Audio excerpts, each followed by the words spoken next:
বন্ধুরা, প্রাত্যহিকার পক্ষ থেকে আপনাদের সবাইকে স্বাগত। আশা করি আপনারা সবাই ভালো আছেন, আমরাও খুব ভালো আছি।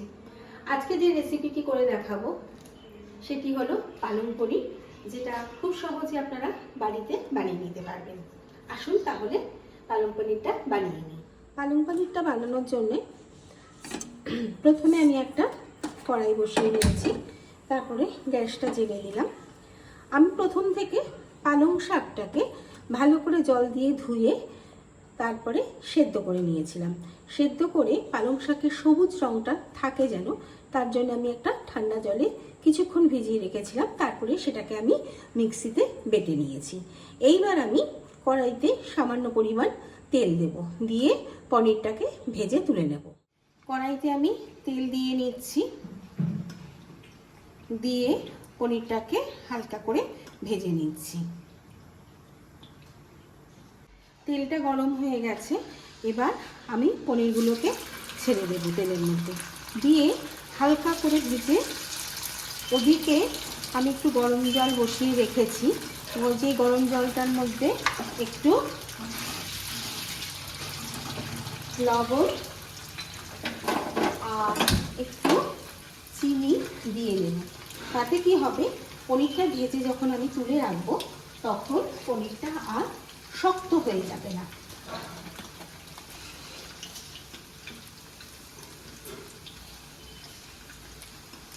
এইভাবে আপনারা একবার করে দেখবেন।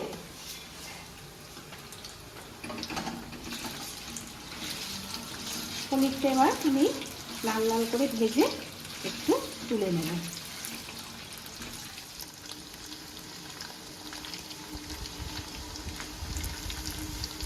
এক পিট করে পনিরটা ভাজা হয়ে গেছে। এবার পনিরগুলোকে একটু উল্টে পাল্টে লাল লাল করে ভেজে নিচ্ছি। পনিরটা আমার ভাজা হয়ে গেছে। এবার আমি পনিরগুলোকে একটু গরম জলের মধ্যে ফেলে দিলাম, তাতে পনিরগুলো একদম সফট হয়ে যাবে। আর যে সামান্য একটু নুন মিষ্টি দেওয়া আছে সেটাও পনিরের ভেতর ঢুকে যাবে।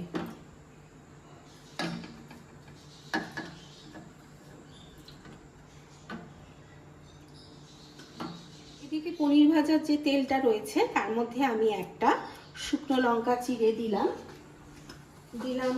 সামান্য সাদা জিরে, দিলাম একটা তেজপাতা এবং দুটো এলাচ, একটু দারচিনি গুঁড়ো করে দিয়ে এই মশলাটা যখন হালকা ভাজার গন্ধ বেরিয়ে আসবে তখন আমি এটার মধ্যে অ্যাড করব সামান্য একটু আদা বাটা এবং জিরে বাটা। দিচ্ছি এখানে সামান্য আদা বাটা,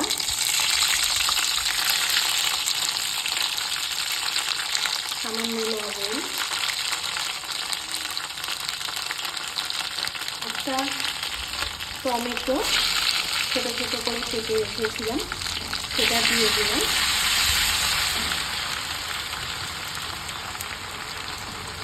দেব সামান্য জিরে গুঁড়ো,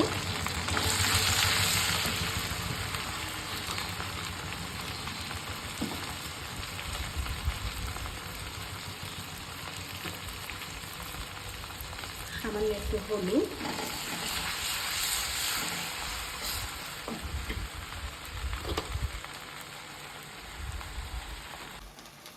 দেব দুটো চেরা কাঁচা লঙ্কা এবং একটু রেড চিলি পাউডার, যেটাতে ঝাল হবে না কিন্তু সুন্দর একটা রং হবে। লবণটা যেহেতু আমি আগেই দিয়ে দিয়েছি তাই টমেটোটা খুব তাড়াতাড়ি গলে যাবে।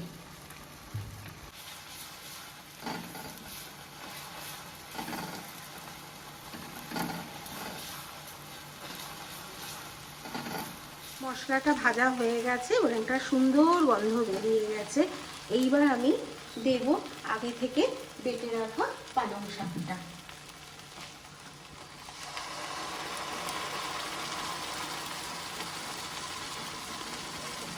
পালং শাকটা দিয়ে দিলাম। এইবার আমি একটু মশলার সাথে পালং শাকটা ভালো করে কষিয়ে নেব।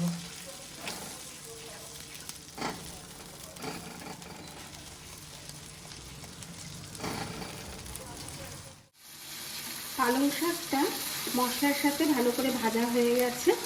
এই অবস্থায় আমি দেব 4টে আমন্ড, 2টো কাজু বাদাম বেটে রেখেছিলাম, সেইটা এটা দিয়ে দিলাম। দিয়ে আবার একটু ভালোভাবে কষিয়ে নেব। গ্যাসের ফ্লেমটা বাড়িয়ে দিলাম, দিয়ে আবার একটু মশলার সাথে এটা কষিয়ে নিচ্ছি।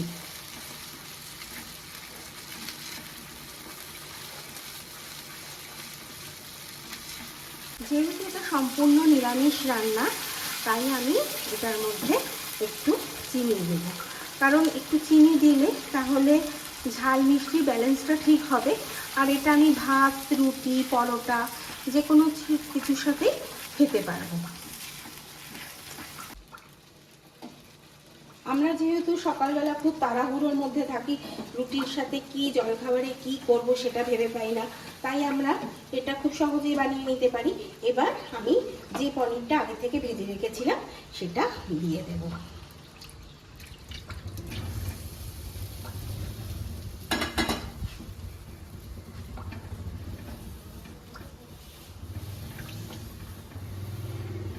দিয়ে এবার এটাকে আমি ফুটতে দেব। 10 মিনিট এটাকে আমি ফুটতে দেব।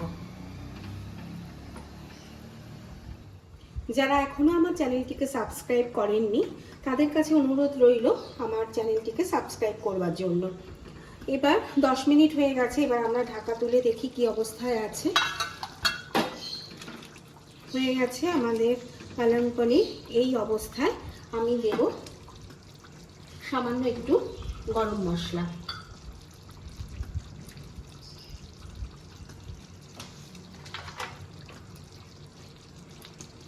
খুব সামান্য একটু গরম মশলা দিয়ে দিলাম এবং দিলাম সামান্য কাজু কিশমিশ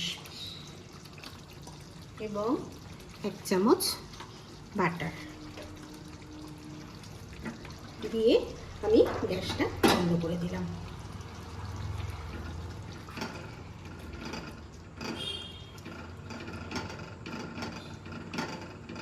আমাদের পালং পনির একদম রেডি সার্ভ করবার জন্য।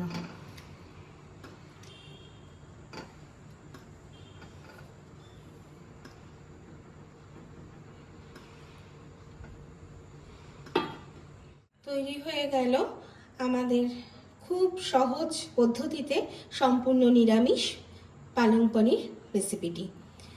আপনারা অবশ্যই এটা বাড়িতে ট্রাই করবেন এবং আমাকে কমেন্টের মাধ্যমে জানাবেন কেমন লাগলো।